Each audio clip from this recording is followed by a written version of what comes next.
Halo, assalamualaikum warahmatullahi wabarakatuh. Tren Indonesia dimanapun kalian berada, dari Sabang sampai Merauke, dari Myanmar sampai Pulau Rote. Merdeka, merdeka, merdeka. NKRI harga mati. Indonesia Jaya Nusantara milik kita, bukan milik para Habib Askenazi Yaman Selatan.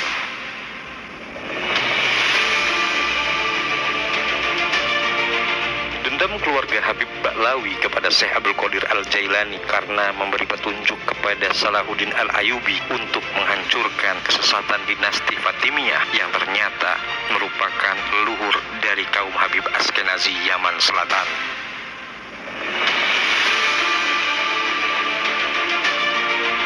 Fakta baru tentang leluhur Habib Ba'lawi dari dinasti Fatimiyah ternyata terdapat dalam kitab Al-Burqatul Musikoh yang ditulis oleh Ali As-Sakron, dan ternyata Ubaidillah adalah anak dari Maimun Al-Qodah yang semakin membuat nasab para Habib ini makin terlihat sangat membagongkan dan sangat mengedan-edankan.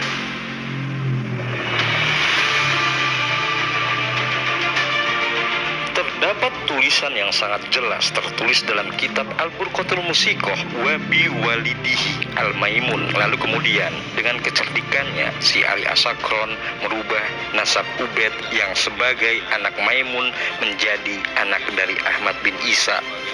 Dan tulisan Ali As-Sakron yang merubah nasab Ubaid menjadi anak Ahmad bin Isa itu bagaikan bayangan yang menipu mata bagi orang yang tidak awas.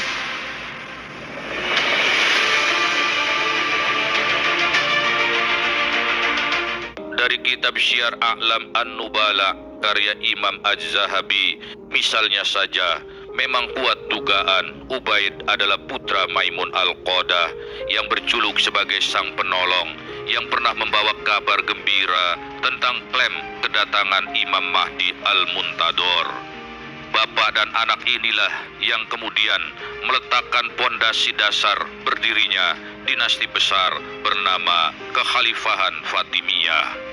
Dinasti ini berdiri di tengah kemelut pertikaian antara kelompok Syiah dan Sunni yang melanda Kekhalifahan Abbasiyah di Baghdad pada waktu itu. Dinasti ini secara sengaja menisbatkan dirinya kepada Fatimah Az-Zahra, putri Nabi Muhammad sallallahu alaihi wasallam dan sekaligus istri Ali bin Abi Thalib radhiyallahu an.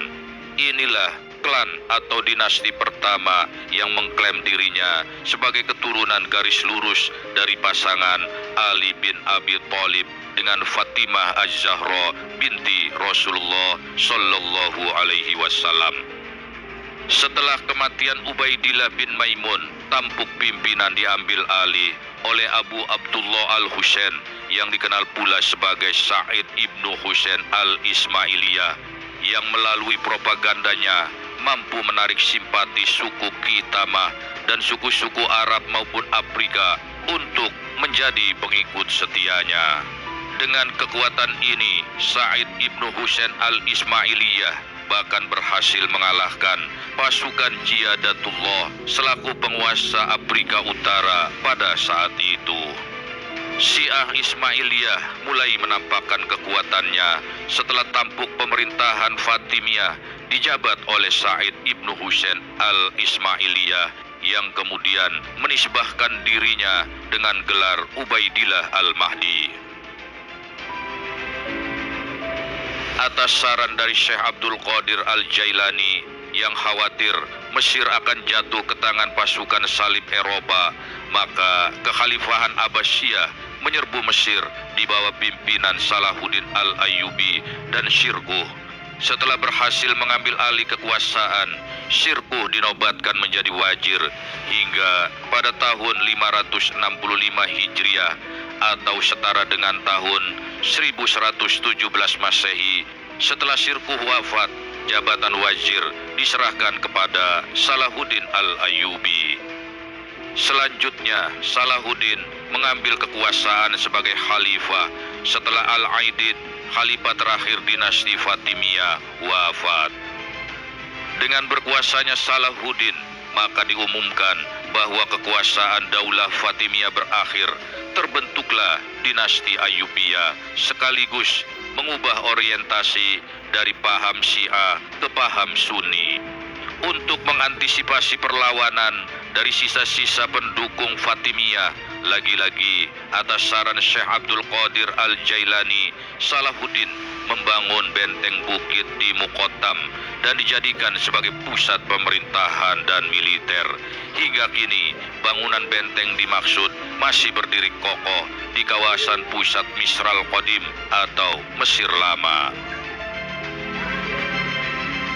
Sejak dihancurkan oleh Salahuddin Al-Ayyubi, sisa-sisa dinasti Fatimiyah bagaikan raib di telan bumi.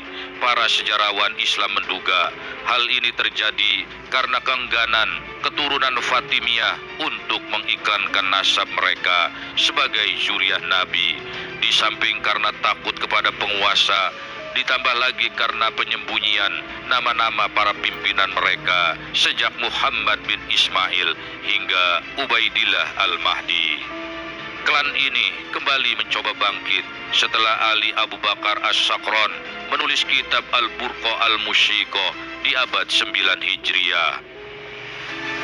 Mereka kemudian menisbahkan klannya dengan nama Ba'alawi dengan mengatribusi sebagai keturunan Rasulullah Sallallahu Alaihi Wasallam lewat jalur nasab Ubaidillah bin Ahmad bin Isa, atau yang mereka beri julukan sebagai Ahmad Al-Muhajir.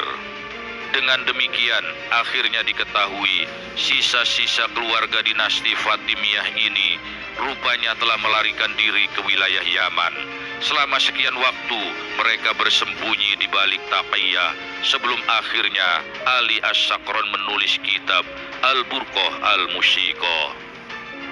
Berawal dari kitab inilah mereka membentuk citra baru, memperkenalkan dirinya sebagai bukan Syiah, seraya mengakui klan mereka sebagai keturunan dari Alawi bin Ubaidillah bin Ahmad bin Isa. Maka kemudian mereka dikenal sebagai Ba'alawi. Ali As-Sakron tak hanya menulis tentang nasab klannya di dalam kitab Al-Burqa Al-Musyiko, didorong oleh naluri untuk merawat dendam klannya kepada Syekh Abdul Qadir Al-Jilani, tokoh di balik layar yang mendorong Salahuddin Al-Ayyubi menghancurkan dinasti leluhurnya. Maka di dalam kitab yang sama, Ali As-Sakron juga menulis kisah tentang Faqih Muqaddam.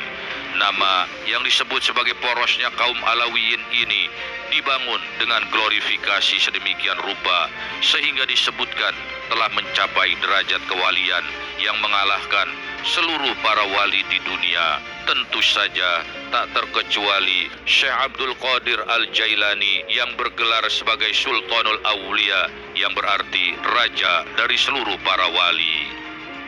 Tak puas dengan kitab Al-Burqa, Ba'alawi yang lain, Abdurrahman Al-Hatib, juga menulis kitab berjudul Al-Jauhar Al-Safab, yang salah satunya menulis kisah bahwa Faqih Muqaddam melakukan surat menyurat dengan Syekh Sa'ad Al-Jibari, yang dalam suratnya itu Faqih Muqaddam mengaku telah melakukan mi'raj ke Sidratul Muntaha sebanyak 70 kali.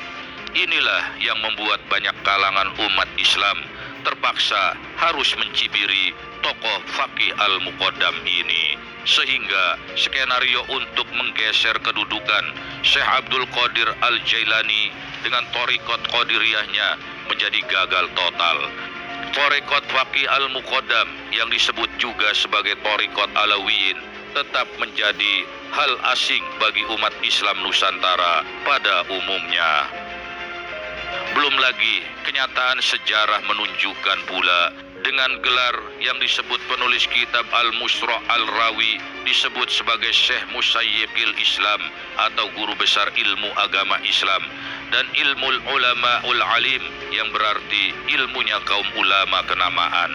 Ternyata Faqih Muqaddam sama sekali tidak meninggalkan warisan kitab atau karya tulis walau sehelai pun. Ini berbeda 180 derajat dengan Syekh Abdul Qadir Al-Jailani yang mewariskan kitab-kitab kepada dunia Islam tak kurang dari 17 judul. walau ditulis lebih dari 1000 tahun lalu, namun kitab-kitab Syekh Abdul Qadir Al-Jilani tersebut masih tetap relevan dipelajari oleh umat Islam untuk menjadi kekasih Allah Subhanahu wa Ta'ala.